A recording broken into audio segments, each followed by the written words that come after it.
നാനി നമ്മുടെ natural star നാനിയുടെ hit 3 അങ്ങനെ OTT release ചെയ്തിരിക്കുകയാണ്. നെറ്റ്ഫ്ലിക്സിലാണ് സ്ട്രീം ചെയ്യുന്നത്. സോ ഞാൻ ഈ ഹിറ്റ് യൂണിവേഴ്സ് അല്ലെങ്കിൽ ഹോമിസൈഡ് ഇന്റർവെൻഷൻ ടീമിന്റെ ആ യൂണിവേഴ്സിന്റെ ഭയങ്കര ഒരു ഫാനാണ്.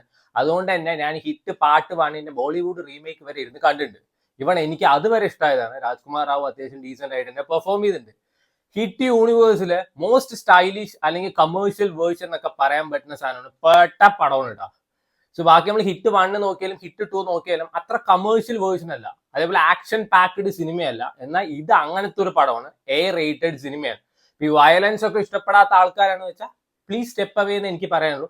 അത്യാവശ്യം ബ്ലഡ് ഷെഡും കാര്യങ്ങളൊക്കെ ഉണ്ട്. അത് പറഞ്ഞിട്ട് മാർക്കോ പോലത്തെ വയലൻസ് ഒന്നും ഇല്ല. സിനിമ ഡിമാൻഡ് ചെയ്യുന്ന വയലൻസ് ഈ ഇതിലുള്ളൂ. ഞാനിപ്പട്ടോ സോ വെറുതെ അല്ല അങ്ങേർക്ക് ഒരു നാച്ചുറൽ സ്റ്റാർ എന്നുള്ള ടാഗ് കൊടുത്തിരിക്കുന്നത്. കിട്ടില്ല പെർഫോമൻസ് ആണ്. സോ ഈ സിനിമ കാണണം വെച്ചാൽ പാർട്ട് 1 പാർട്ട് 2 കാണണം ഒരു നിർബന്ധവും ഇല്ല. 1-2 ചെറിയ മുമ്പത്തെ പാട്ടത്തെ ക്യാമിയോസ് ഒക്കെ ഉണ്ടെന്നേ ഉള്ളൂ. അത് മനസ്സിലാക്കേണ്ട ആവശ്യമൊന്നുമില്ല. പിന്നീട് സമയം കിട്ടുമ്പോൾ മെല്ലെ ഇരുന്ന് കണ്ടാൽ മതി. ഇതൊരു സ്റ്റാൻഡ് അലോൺ ഫിലിമായിട്ട് കൂടുതൽ കാണുന്നതായിരിക്കും നല്ലത് എന്നാണ് ഞാൻ തന്നെ പറഞ്ഞിരിക്കുന്നത്. സോ ഈ സിനിമയുടെ ഫസ്റ്റ് ഹാഫ് ഒക്കെ എനിക്ക് ബേസിക്കലി ഒരു ഓക്കെ ഫസ്റ്റ് ഹാഫ് ആയിട്ടാണ് തോന്നിയിരിക്കുന്നത്. സോ ഹിറ്റ് പാർട്ട് 2 ലാസ്റ്റ് നമ്മുടെ നാനി അർജുൻ സർക്കാർ എന്നുള്ള ക്യാരക്ടർ ഇൻട്രൊഡക്ഷൻ ആയിട്ട് വരുന്നത്. അന്ന് എങ്ങനെയാണെന്ന് വെച്ചാൽ റോളക്സ് കത്തി നിൽക്കുന്ന ഒരു സമയമാണ്. അതായത് റോളക്സ് ആണ് എല്ലാം കിടിലം പറഞ്ഞിരിക്കുമ്പോൾ ഇങ്ങനെ ബ്ലഡ് ഷെഡ് ആയിട്ട് റോളക്സിനെ പോലത്തെ ഒരു ക്യാരക്ടർ വന്നപ്പോൾ എനിക്ക് അത്ര വർക്കായിട്ടൊന്നുമില്ല, സത്യം പറയാലോ. പക്ഷെ നാനി ആയതുകൊണ്ട് തന്നെ അടുത്ത പാർട്ടിൽ കിടിലം പെർഫോമൻസ് ആയിരിക്കും എനിക്ക് ഉറപ്പാണ്. അതേപോലെ തന്നെ ഹിറ്റ് ഇതിന്റെ ഡയറക്ടറെ സമ്മതിക്കണം കേട്ടോ. ഓരോ പാട്ട് അങ്ങനെ എടുത്തു വെച്ചിരിക്കണം, കിടിലം തന്നെയാണ്. ആൻഡ് ഇതിൽ നാനിയുടെ ഒരു അഴിഞ്ഞാട്ടം തന്നെയായിരുന്നു കേട്ടോ. ഈ ഫസ്റ്റ് ഹാഫ് ഞാൻ പറയാം ഓക്കെ അല്ലെങ്കിൽ ഒരു ആവറേജ് ഫസ്റ്റ് ഹാഫ് ആയിട്ടാണ് എനിക്ക് തോന്നിയിട്ടുണ്ടായിരുന്നത്. ഒരു പിടുത്തം കിട്ടാതെ എവിടേക്കോ ഒരു കേസ് അന്വേഷണം കാര്യങ്ങളൊക്കെ പോകുന്നു.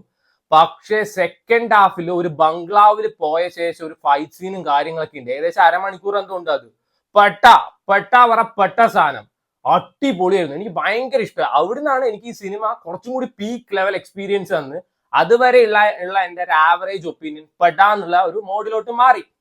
ശ്രീനിധി ഷെട്ടിയാണ് ഇതിന്റെ നായികയായിട്ട് അഭിനയിച്ചിരിക്കുന്നത്. സോ നമുക്ക് അറിയാലോ, എവിടെയൊക്കെ നായകന്മാര് കലിപ്പനാണെങ്കിൽ കാമുകിയായിട്ട് നമ്മുടെ ശ്രീനിധി ഷെട്ടി തന്നെ ആയിരിക്കും. പക്ഷെ ഇവർ തമ്മിലുള്ള കെമിസ്ട്രി ഒക്കെ കൊള്ളായിരുന്നു. പക്ഷെ നല്ല ത്രില്ലിൽ പോയിക്കൊണ്ടിരിക്കുന്ന സമയത്ത് ഇവരുടെ ഈ റൊമാൻസും കാര്യങ്ങളൊക്കെ കൊണ്ടുവയ്ക്കുമ്പോൾ ഒരു കല്ലുകടിയായിട്ട് തോന്നി. ഇല്ല എന്നൊന്നും പറയില്ല. പക്ഷെ യൂഷ്വൽ ഈ മറ്റേ പാടത്ത് വെക്കുന്ന കോലം പോലെയുള്ള ക്യാരക്ടർ അല്ല. ഇതിൽ ആൾക്ക് ഫൈറ്റ് ഉണ്ട്, അത്യാവശ്യം ക്യാരക്ടർ പെർഫോം ചെയ്യാനൊക്കെ ഉണ്ട്. അടിപൊളി തന്നെയായിരുന്നു. പക്ഷെ നാനി എടുത്ത് പറയണം കേട്ടോ, നാനി കിടിലനായിരുന്നു. ഇപ്പൊ കുറച്ചായിട്ട് നമ്മൾ നോക്കുമ്പോൾ നാനി പണ്ട് ഈ കണ്ടന്റ് ബേസ്ഡ് പടം എടുത്തിട്ടുണ്ടായിരുന്നു, അതായത് ക്വാളിറ്റി കണ്ടന്റ് ആയിട്ടുള്ള പടങ്ങൾ. പക്ഷെ ഇപ്പൊ കുറച്ചായിട്ട് ആൾ കമേഴ്ഷ്യൽ സിനിമ ചെയ്യാൻ തുടങ്ങി. നമ്മൾ ദസറ നോക്കുകയാണെങ്കിലും സരിപ്പോത ശനിവാരം നോക്കുകയാണെങ്കിലും ഈ പടം അങ്ങനത്തെ ഒരു കാറ്റഗറി വരുന്ന സിനിമയാണ്. പക്ഷെ അങ്ങേര് അതിലും കിടിലാണ്. വെറുതെ അല്ല ഇങ്ങനെ നാച്ചുറൽ സ്റ്റാർ എന്നൊക്കെ പറയുന്നത്. ഏത് റോള് തന്നോ ഞാൻ കിടിലനായിട്ട് ചെയ്യും, ബാക്കിയുള്ളവരുടെ കാര്യം എനിക്കറിയില്ല. അങ്ങനത്തെ ആറ്റിറ്റ്യൂഡാണ് ആൾക്ക്. എനിക്ക് പേഴ്സണലി ഭയങ്കര ഇഷ്ടമായി. പക്ഷെ കണ്ടന്റ് വൈസ് നോക്കുകയാണെന്ന് വെച്ചാൽ പിന്നെ ഞാൻ ആക്ഷൻ സ്റ്റൈലിഷ് കമേഴ്ഷ്യൽ ഈ കാറ്റഗറിയിലൊക്കെ ഹിറ്റ് 3 കഴിഞ്ഞിട്ട് ബാക്കിയുള്ള പടങ്ങളുള്ളൂ. പക്ഷെ കണ്ടന്റ് വൈസ് നോക്കുകയാണെന്ന് വെച്ചാൽ എനിക്ക് ഹിറ്റ് പാർട്ട് 1 ഭയങ്കര ഇഷ്ടമാണ്. പിന്നെ ഹിറ്റ് 2, പിന്നെയാണ് എനിക്ക് ഹിറ്റ് 3 വന്നത്. കണ്ടന്റ് വൈസ് ഹിറ്റ് 1 തന്നെയാണ് അടിപൊളി. സോ ഹിറ്റിലെ നമ്മൾ എല്ലാ നായകന്മാരെ നോക്കുകയാണെങ്കിലും കുറച്ച് ഇമോഷണലി അല്ലെങ്കിൽ മെന്റലി വീക്ക് ആയിട്ടുള്ള ആളാണ്. ഇപ്പൊ നമ്മളെ വിശ്വക്സൻ പാർട്ട് 1 ആള് ഭയങ്കര വീക്ക് ആയിട്ടുള്ള ഒരാളാണ്. മെന്റലി ഭയങ്കര ഡിസ്റ്റർബ് ആയിട്ടുള്ള ഒരു മനുഷ്യനാണ്. ആദ്യശേഷം അത്രയില്ല. നാനി അതേപോലെ തന്നെ. നാനി ഭയങ്കര ഒരു ബീസ്റ്റ് മോഡാണെങ്കിലും ഉള്ളിൽ പഞ്ചപാവമാണ്. ഇടയ്ക്ക് കുറച്ച് കോമഡിയും കാര്യങ്ങളൊക്കെ ഉണ്ട്. അതായത് ആള് പെണ്ണ് കെട്ടാനും പെണ്ണ് നോക്കുന്ന കാര്യങ്ങളൊക്കെ. സെക്കൻഡ് ഹാഫിലാണ് പടത്തിന്റെ ഈ ട്രാക്ക് തന്നെ മാറിയെന്ന് വേണമെങ്കിൽ പറയാം. സെക്കൻഡ് ഹാഫിൽ ആ BGM-ഉം ആക്ഷൻ സീൻസും അതേപോലെ നാനിയുടെ പെർഫോമൻസും കൂടിയൊക്കെ വരുമ്പോൾ ചില സ്റ്റിൽസ് ഉണ്ട്, നിങ്ങൾ കണ്ടു കഴിഞ്ഞാൽ മനസ്സിലാവും. പെട്ട സാധനമാണ്. എനിക്ക് ഭയങ്കര ഇഷ്ടമായി. സോ ഹിറ്റ് പാർട്ട് 4 ആരാ വരുന്നതെന്നൊക്കെ ഇപ്പൊ ഒരുവിധം എല്ലാവർക്കും അറിഞ്ഞിട്ടുണ്ടാവും.